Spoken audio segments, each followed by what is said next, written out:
Good morning, everyone, and welcome. A particular welcome. I see a couple of our couples groups folks here today, so thanks for joining us. We're delighted to have you, and we're also thrilled to welcome back McGrath. It's been almost a year, I think, give or take, has it been? Since you and I talked. Oh, probably, yeah. About that. And I also have Moffic here, and as you guys know, if you've been in these conversations before, very open discussion. We do have a bunch of prepared questions, but feel free to jump in, ask your questions as we go as well. I think we're okay. Jared, do you want us to use the mic, or do you think that's loud? Whichever you prefer. It doesn't come to you. I think I'm fine. I'm fine with that. Yeah. These two are used to projecting. I think I'll just try my best. So we do have a planned topic today, which is the rites of passage, which we are going to get to. But before we do, I think I would like to get both of your perspectives. Obviously, Israel and the situation in Israel and Gaza are heavy on the minds of everyone here. And I am keen to hear what you are telling your congregations about the situation, both from the Catholic side and from the Jewish side, and how are you helping them? How are you helping them to work through it? So maybe, Pat, I'll start with you. Oh, thanks. Yeah. Yes. You had to fix it on this.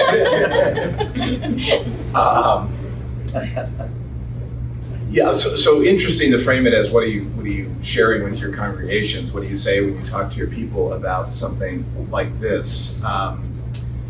It's interesting. I just happened to pass through the church, and Michael was preaching, and the readings today have this duality in them of the understanding and the application of God's will in a passage from the prophets, and then Jesus's distillation into an answer to the question, what is the greatest commandment? And love the Lord your God and love your neighbor as yourself. And so you feel the tension of the practicality of these things in the readings that we get so frequently, which strike me as the ongoing human attempt to integrate the call, the command, the invitation, the will of God. Some of this is easy in the sense it is easy to look at terror and terrorism and condemn it as wholly unacceptable, utterly offensive to our humanity, and not in sync with any notion of God that we as Christians would have any sensibility for. The horror of it is words fail to capture the depth of the depravity, desperation that plays out in these things. And we've seen it before, of course, in other places, other parts of the world. And so focusing on that for a moment helps recalibrate why that's so repugnant to us. And I think part of what I have an obligation to share with my companions on the journey, whether it's here at St. Pat's or in other places, is we need to linger in the horror for a moment in order to recalibrate to those fundamental principles that ought to be operative in everything that we're doing, which is, why is it so offensive to us? Now, it seems patently obvious to any thinking person why it is offensive to our humanity, but the total disregard for the dignity of the human person, the depravity that would lead one to put another human life secondary to an objective that they have, which might be described as political or geographical or whatever it might be.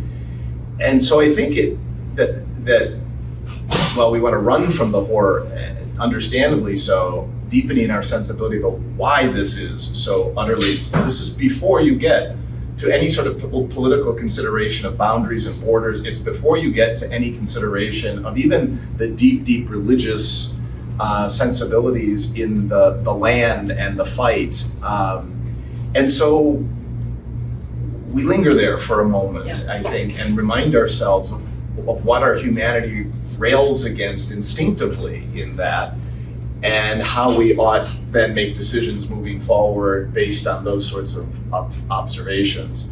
In the Catholic tradition and throughout many strands of the Christian tradition, we've used language for a long, long time about just war. And it comes out in our tradition, it's a long, long line of an example of the community trying to sift through what is an acceptable response to the depravity of something like this. What is my right to protect myself, my family, my people, in the face of something like this?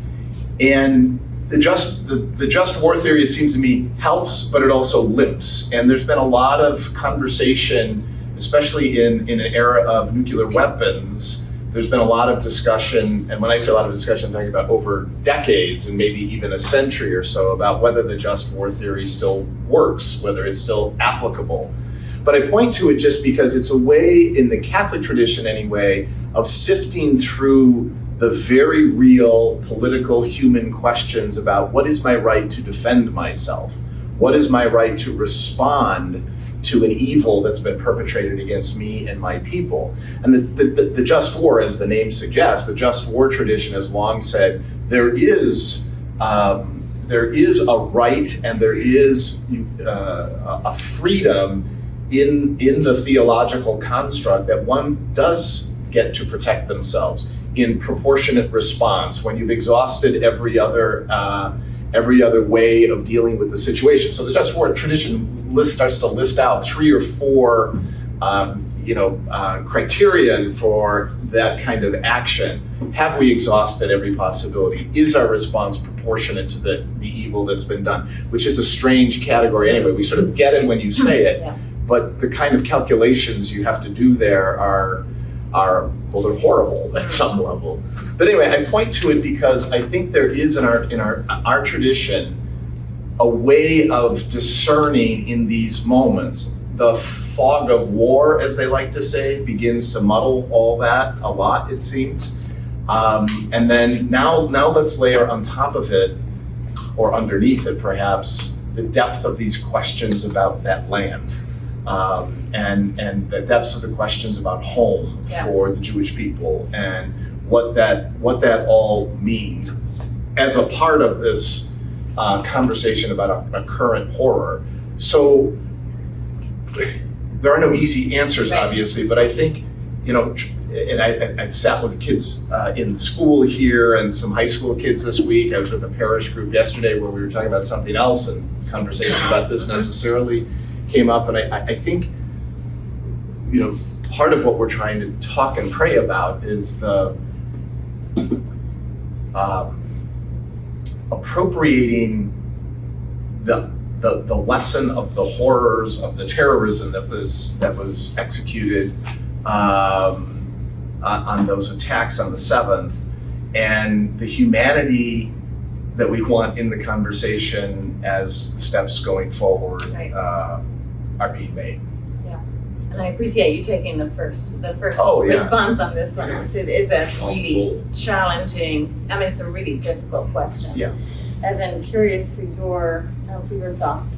Yeah, actually, as I was thinking about this and listening to Father McGrath's answer, I actually think it might be a little bit easier on me speaking to a congregation, because it is a fairly unified response of just horror and revulsion and almost unification. I mean, it's kind of like if a member of your family is attacked, no matter how you might feel about how they live their life, let's say you can be critical of the Israeli government, and you can be critical of how a family member lives their life, but if they're a family member and someone you care deeply about, if something awful happens to them, you respond, you care.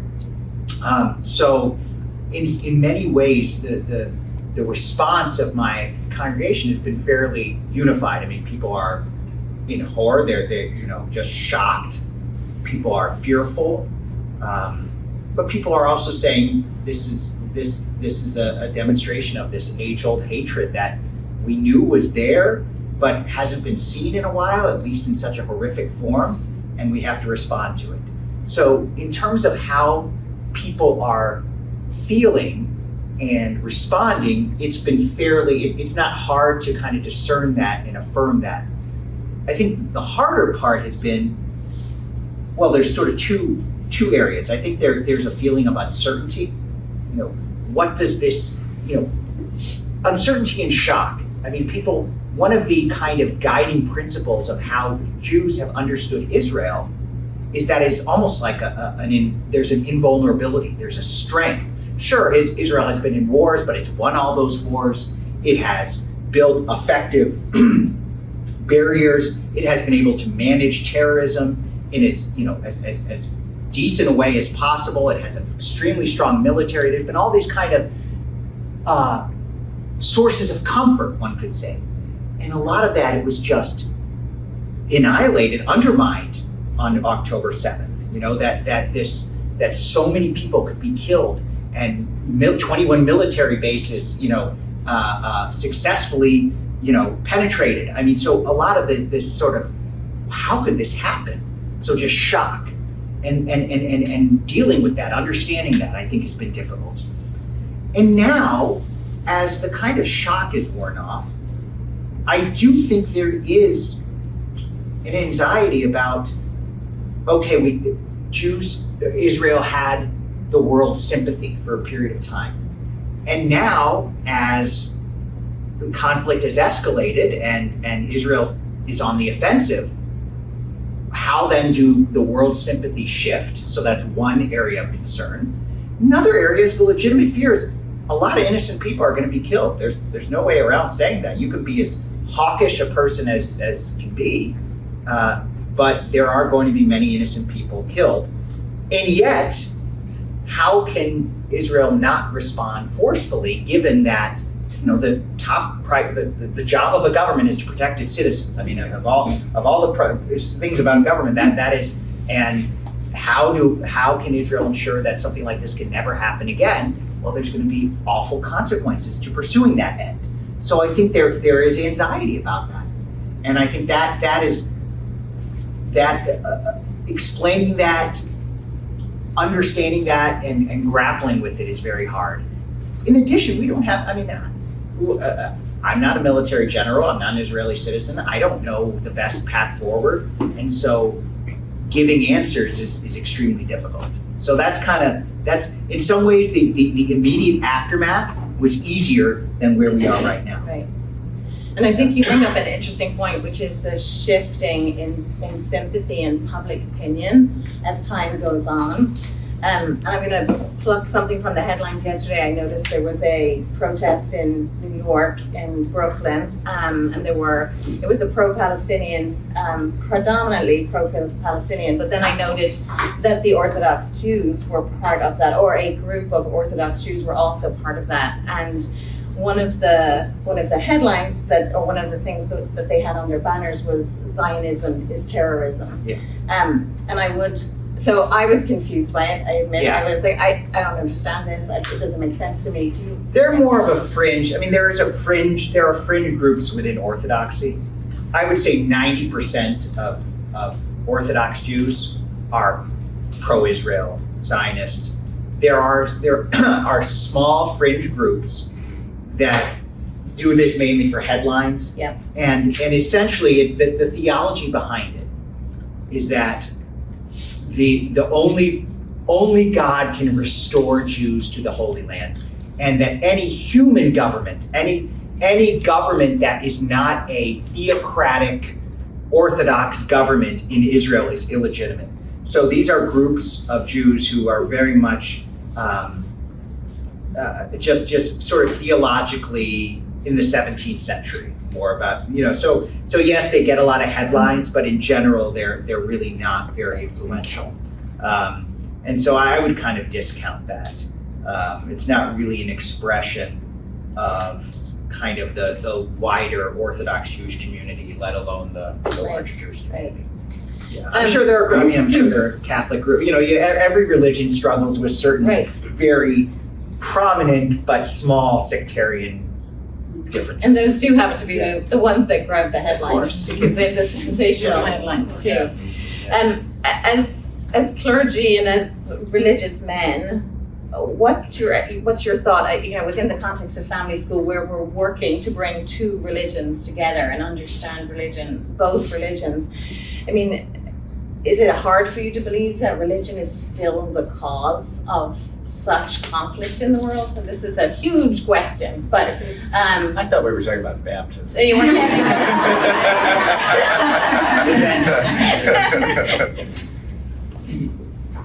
No, it doesn't surprise me that religion is still the source of division and oftentimes violence and even warfare. I mean, set aside being a religious person, be a historian for a moment and dig into some of these questions and you see it. As Americans, I think it's difficult to. So I had the privilege of being in the Holy Land 3 or 4 times, and in fact had just solidified my dates for the next trip I was taking in October 6th. It was the day we finalized the dates, so we won't be going.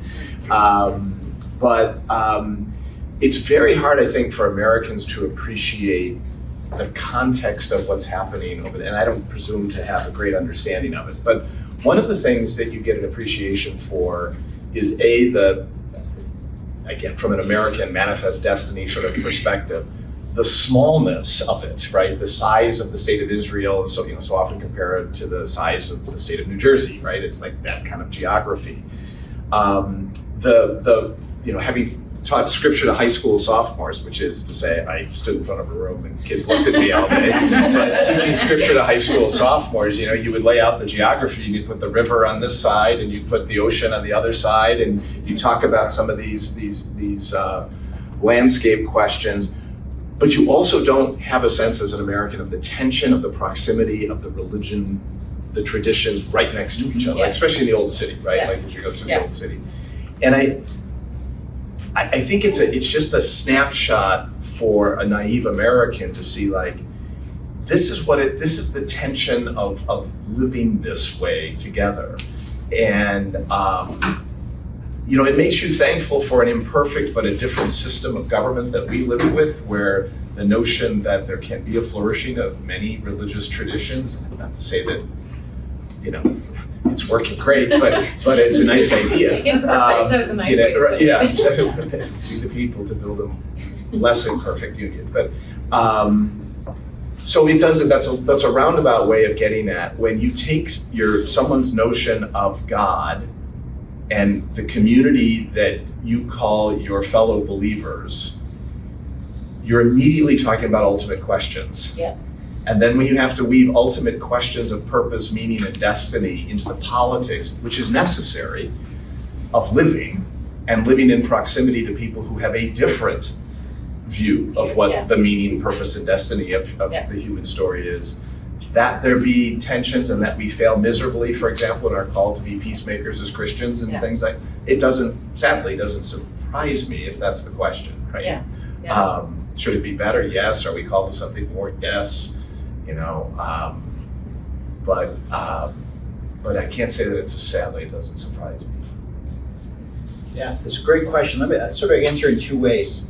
First, what happened in Israel has actually led to many discussions among dual faith couples that I haven't heard before. So for example, probably in the 2 days after the terrorism on October 7th, I must have gotten half a dozen emails from couples I've married who were struggling with their differences in responses.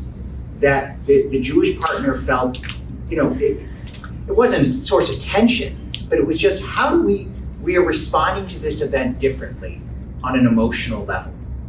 And so they kind of wanted to talk it through and not really counseling, but more understanding. So I kind of sent them to my wife, and you know her. But it was just it was something where, because of the history, our own backgrounds. If you grew up Jewish, if you maybe went to Israel on birthright versus someone who hasn't gone and doesn't have a sort of emotional connection, people respond differently.